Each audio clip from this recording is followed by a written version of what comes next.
Welcome to Kuyperian Commentary. I'm your host, Yuri Brito. This is episode 92. Have we lost our minds in this great country that I have learned to call home for over 3 decades now? Now, for many of us who have made our journey here to the United States for whatever reason, for a better quality education, for a better future, for better life and opportunity, this question is actually becoming more and more complicated as the years go by. On the one hand, we have what I perceived a fairly established and rooted populace. At least that's how I used to think about it. Now, I understand that not everyone knew the philosophy of history, and not everyone would read classic works like Hobbes or Nietzsche, but there was a general sense, at least when I came to this country, in which Americans who were somewhat enamored by the presidency of John Kennedy and Ronald Reagan shared a lot of common assumptions about debt, liberty, education, abortion, taxes, and on and on. We are in an age where, to use the language of a sociologist, Charles Taylor, our social imaginary has been slowly but surely altered by the voices of the left. They're monstrous voices, morally, economically, politically. And so the question we begin to ask in our stage is, what does the Christian tradition, what light does it offer on our present chaos as we all appear to be lost at sea as willing captives of this titanic serpentine figure?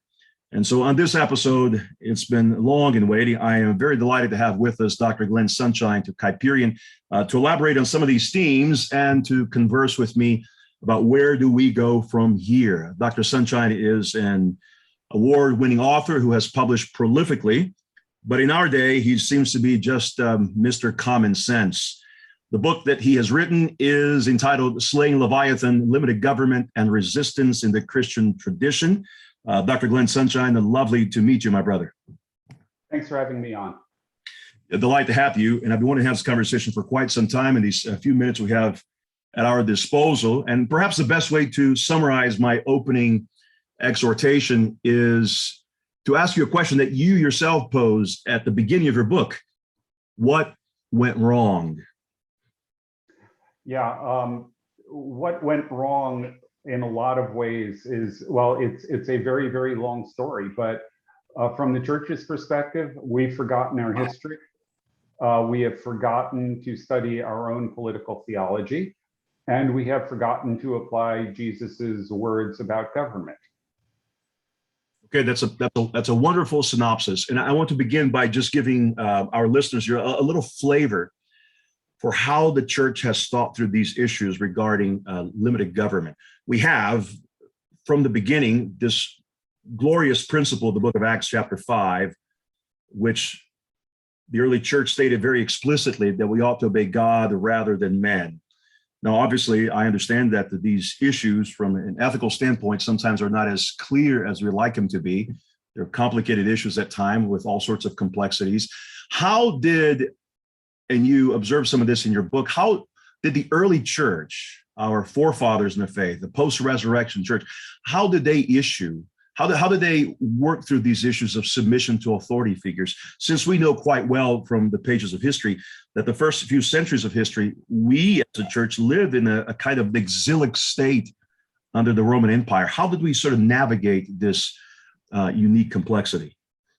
Well, we have to begin, I would begin 2 different places. First of all, looking at Jesus's words, I think it's really important that we pay really close attention to what he's saying. When he's asked if it's legitimate to pay taxes to Caesar, now this was intended to be a trap for him, but he articulated a principle that I think we regularly ignore. Give to Caesar what's Caesar's and give to God what's God's. What that means is that there are some things that Caesar legitimately has authority over, but not everything. And what is Caesar's is determined not by Caesar, but it's determined by God. So the questions that we need to be asking regularly are, does this belong to Caesar? Is this something that God has properly placed in Caesar's hands? Now, this is a principle that the early church is going to be following. And this brings us to a second point. The most fundamental confession of the Christian faith is Jesus is the Lord. And that was an inescapably political statement in Rome, because in Rome, the de facto creed was Caesar is Lord. Caesar is the one who's in charge of everything in this world. And the Christians had to answer, well, no, he isn't. And that's what got them in trouble. You know, a lot of the persecution of Christians really came about because they refused to indulge in an act of religion, burning incense to a statue of the emperor as a way of showing their loyalty to him. They were happy to say, yeah, we'll obey you in the areas that are legitimately your authority, but when you overstep them, no, we aren't going to obey. And that was considered treasonous, and that's really why they were persecuted so violently, sporadically, not consistently, but on and off through the first 3 centuries of their existence.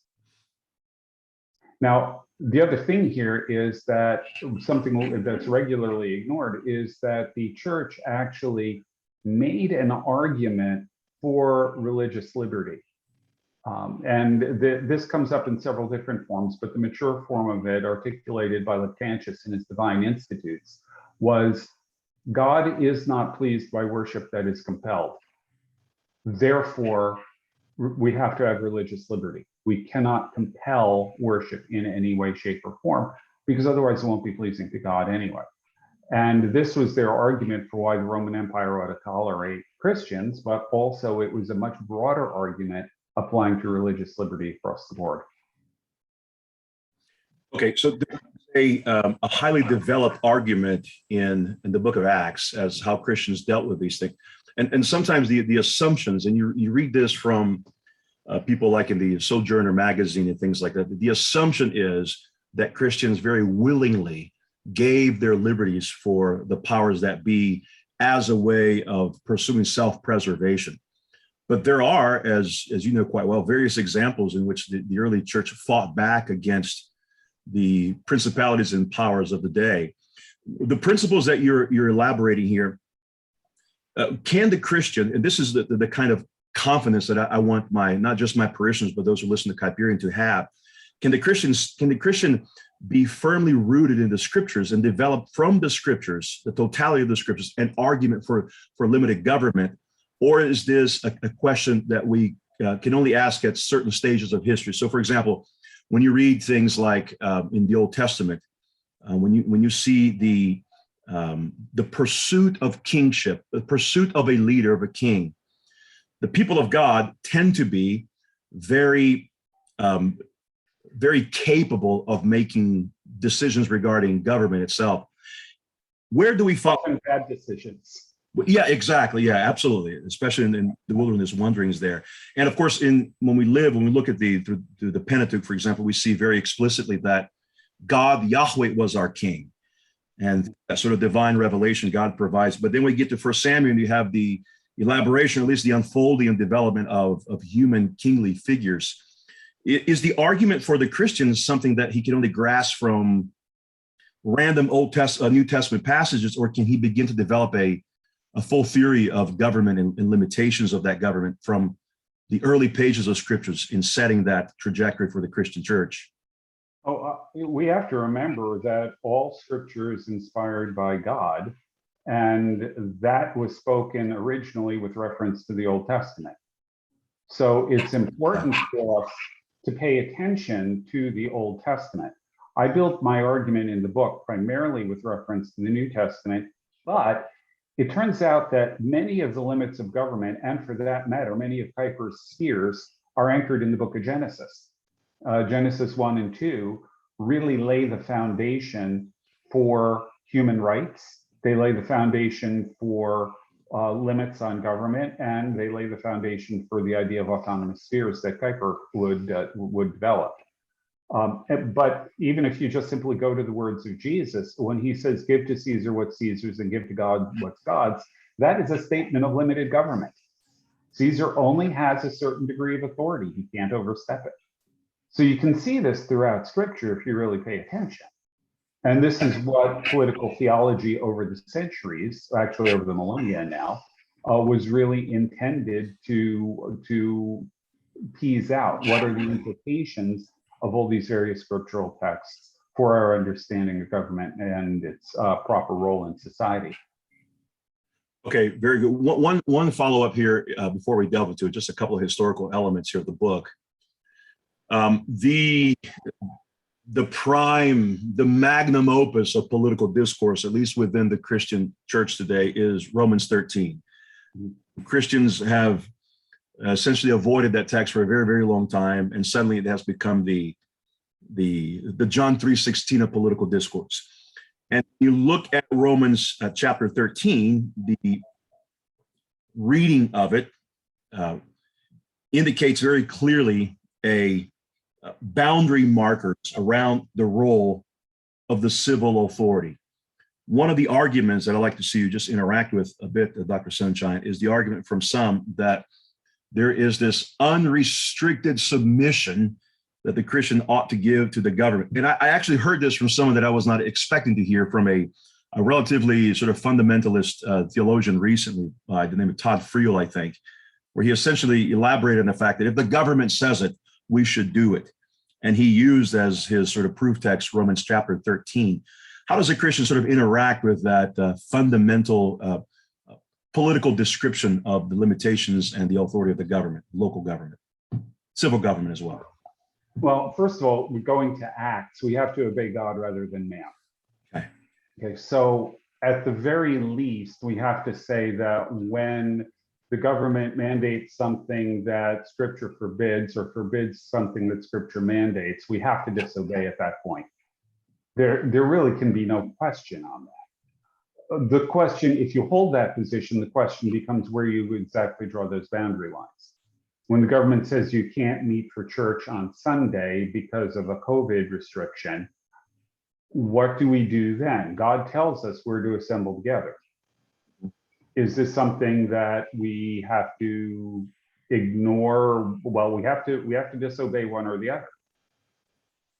So there are a number of questions of that sort that come up. Now, you can come up with pragmatic compromises on that particular issue, and I don't really want to pursue that one too far. But it seems to me that there's a lot more at stake than just things that God explicitly commands.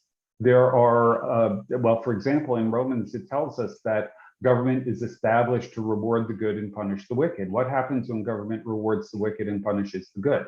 Are we still obliged to obey? What happens when the government tramples on rights that are given to us directly by God and that are pre-political? These are things that we can find. This is why Genesis 1 and 2 is so important. We can actually trace a number of critical elements of human rights: Locke's life, liberty, and property, for example. All of them can be found in Genesis 1 and 2. What happens when the government oversteps its bounds in that area? Are we obliged to obey a government that has itself moved outside the boundaries that God has established it in the law?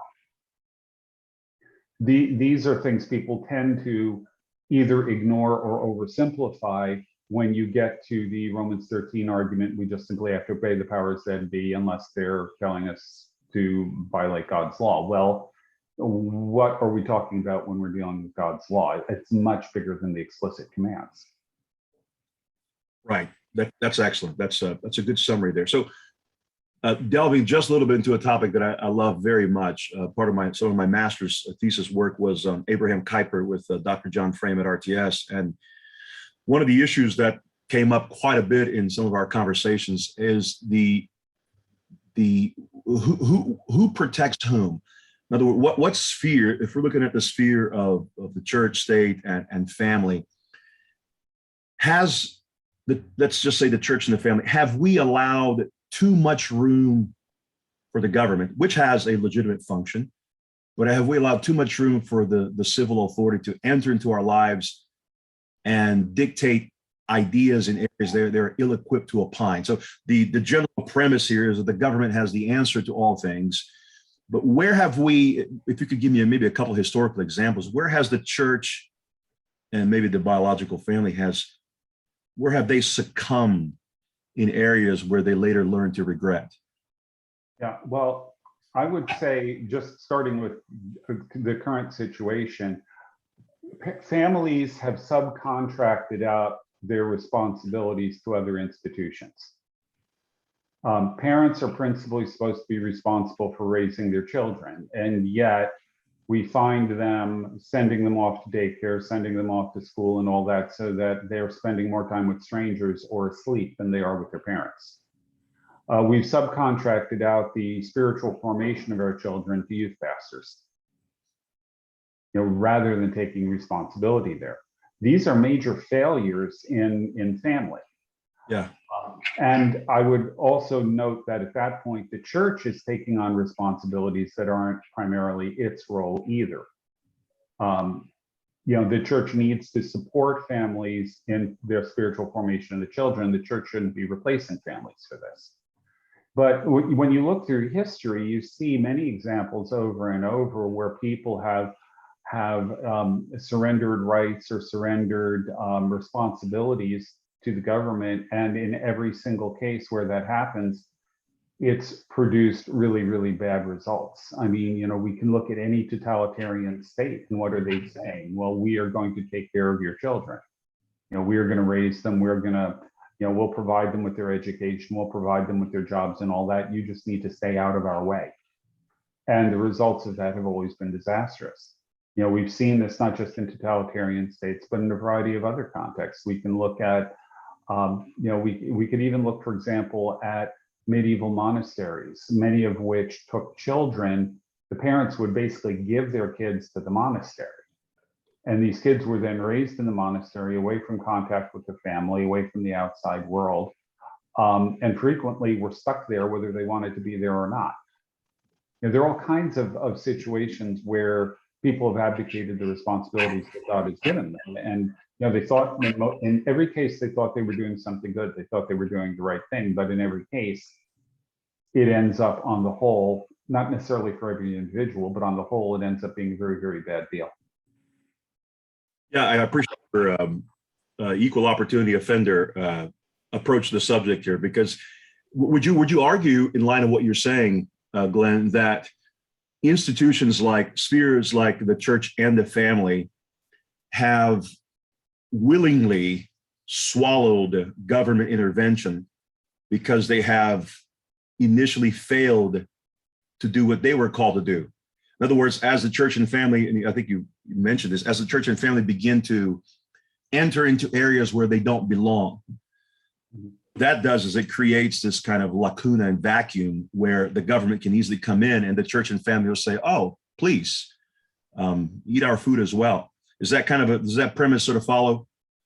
Yeah, and it's bigger than that. Economic, this is something I didn't get into in the book, I don't think. Economic and political systems tend to parallel each other because they're both based on assumptions about proper relationships between people. Thus, free markets go well with representative democracy. They're both based on the ability to make choices, to make decisions about where your best interest lies. I get to pick my job. I get to pick where I spend my money. I get to pick who represents me. I vote to keep the store in business by buying their goods, and I buy what a politician is selling when I vote for him in office. These go together. In socialist systems, the natural form of government is technocracy, that you get experts who run everything. And our country has been increasingly moving toward technocracy in all kinds of areas. We tend to rely on specialists and experts to do everything for us. I don't even change my own oil in my cars. But that means we send our kids to the youth group to get them saved, to get them trained up in the faith and all of that sort of thing, because the youth pastor is the expert. Rather than doing personal evangelism, the goal is to bring people to church so that the guy in the pulpit can seal the deal, rather than witnessing, giving witness to what we ourselves know and have experienced. We want the professional to do it. Same thing happens with our education. We want the people who have the degree, the credentials to teach our kids. We want the CDC and all of the others, to the experts out there, to dictate to us what we need to do in our personal lives for our health. We need the experts to, well, fill in the blank. It goes every direction. This is really a move it parallels a move toward the left that you started with the introduction here, toward a sort of socialistic mindset, because socialism and technocracy go together. That's excellent. It rhymes a bit with some of the reading I've been doing in Chesterton in terms of his concerns for localist tendencies. And there was an article in the New Yorker, I think, just recently that sort of elaborated on why local, let's say, local markets, buying local markets is an abuse of sort of a white privilege kind of approach. And there is this sense in which when Christians, as they should, when they are receiving their wisdom from local authority figures, which I think is the way I think the Bible describes it, that in itself sends a message to those in higher positions of authority or of expertise that they're no longer needed. And I think that's the direction we need to go. I would agree. The more local we are, the more concerned we are, the more we seek our priests and our pastors, the more we seek those who love us and know our and have our well-being in mind. I think the more capable we'll become of making wise decisions without depending on them. Because, as you mentioned, as you've written so eloquently, I think the government is looking just for one opportunity to enter into our lives and to assume details of our lives that they don't need to be involved in. And they don't have our best interests in mind. They are completely unaware. They are uninterested in our well-being. And so that's a very interesting point. I have a question about an area that I spent a lot of time focusing on in some of my doctoral work on the Reformation, and I spent a lot of time focusing on Calvin's Geneva. You brought this up in your chapter on the Reformation, Protestant Reformation. You provide some really helpful distinctions between the Calvinistic and the Lutheran and Anabaptist views of authority. And you discuss within that section, Glenn, a little bit about the concept of the two kingdom theology, or the general two kingdom doctrine. I want, if you don't mind, as we kind of come to a close of our discussion, can you elaborate a little bit on how the doctrine of two kingdom was fleshed out among the reformers, and where do you see the abuse of that doctrine played out in the evangelical ethos today that is giving so much room for leftist ideology to penetrate? Yeah, two kingdoms theology originates with Luther. And in Luther, what Luther said is that God has, he's arguing against the Catholic Church and Catholic Church encroachment into politics. He says that God has two kingdoms in this world, the left-hand kingdom and the right-hand kingdom, he called them. The left-hand kingdom is civil government, the right-hand kingdom is the church. Each of them have rights, each of them have their responsibilities, each of them have duties, and each of them performs their own function. The one thing that neither of them can do is bind consciences. Your conscience, you are answerable to God and to God alone for your conscience, okay? But other than that, each of them had their particular areas of expertise. Now, when you go to Calvin's Geneva, you find an interesting situation there. It's often described as a theocracy, but that is a complete misunderstanding of the system. I agree. What Calvin said is that the church and state each have legitimate responsibilities and they should not interfere with each other. However, there are certain areas of mutual interest between the two of them. And in those areas, the church and the state need to cooperate. So the two big ones are social welfare, where you have the deacons running what was known as the General Hospital, which was a comprehensive social welfare institution in Geneva. And you also have the consistory, which was responsible for social discipline in the sense of helping people raise the standard of public morality in Geneva. Okay. And for that, you have the pastors, but you also have lay elders, all of whom are drawn from councils in the government.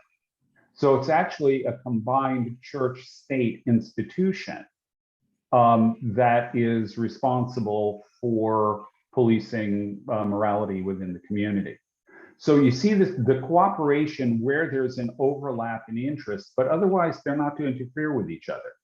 The pastors could advise the state about ecclesiastical matters, maybe some foreign policy things that involved religion, but they didn't have authority there. They could give their counsel, but it's up to the state to make those decisions. So you've got a distinction with a degree of overlap. Now, where Two Kingdoms goes wrong in its modern incarnations is, well, it almost literally turns into a heresy. The word heresy comes from the Greek verb hairein, which means to choose. And the idea is you choose one idea and you run with it so far it distorts everything else. It's sort of like grabbing a thread on a sweater and pulling it, and the whole sweater twists up. What happens with a lot of modern Two Kingdom exponents is they say that the church and state are hermetically sealed units and they can't interact with each other. The church deals with church stuff, the state deals with everything else. And when you do that, you ignore the fact that Jesus is Lord of all of it. And that therefore, the church as the instrument through which God extends his kingdom into the world has to interact with the state and be involved in civil affairs, at least in an advisory capacity, at least speaking out, because to fail to do that is to fail to recognize the kingdom and Jesus's authority and the role of the church in that context. Yeah, well, it appears that this concept of the spiritualization of the church plays a big role in that dimension too. If the church only has a spiritual function, one that only enhances the piety and the devotional life of the Christian, then word and sacrament is all you need.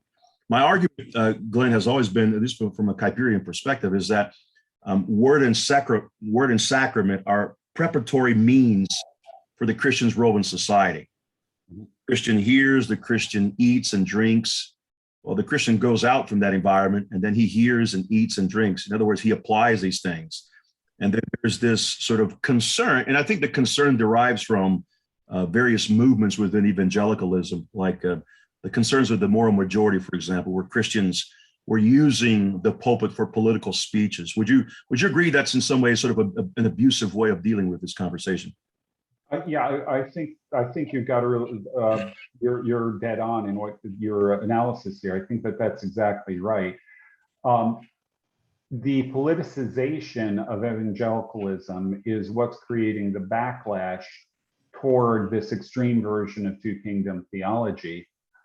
But going from one extreme to another isn't necessarily the right way to do it. Right. The right way is to come up with a proper balance between the role of the church and the role of the state, rather than having the church pull completely out of it or have the church become completely political. There's a way that this needs to be done, or that it can be done, and historically has been done, where the church continues to stay involved, that it continues to equip people to live and function in the world, especially as citizens in a republic, that it teaches them how to think about issues from a biblical perspective. All of these things are roles that the church needs to be performing and should be performing. That's excellent. I was tweeting yesterday just briefly about the sort of the prophetic dimension of some of our heroes of the faith in some ways in the last 50, 60 years. And I think to myself that everything that R.J. Rushdoony and Van Til and Francis Schaeffer were warning about in those days have come to pass in a titanic and massive wave. And I'm grateful for their witness, and I'm grateful for your witness in our day, Glenn, Dr. Glenn Sunshine, who has been a wonderful voice in this day of political confusion, and who has provided a great manual for Christians to think accurately about society and the role of the church and politics. Slaying Leviathan. Dr. Glenn Sunshine, thank you for joining us at Kuyperian. Thank you again for having me.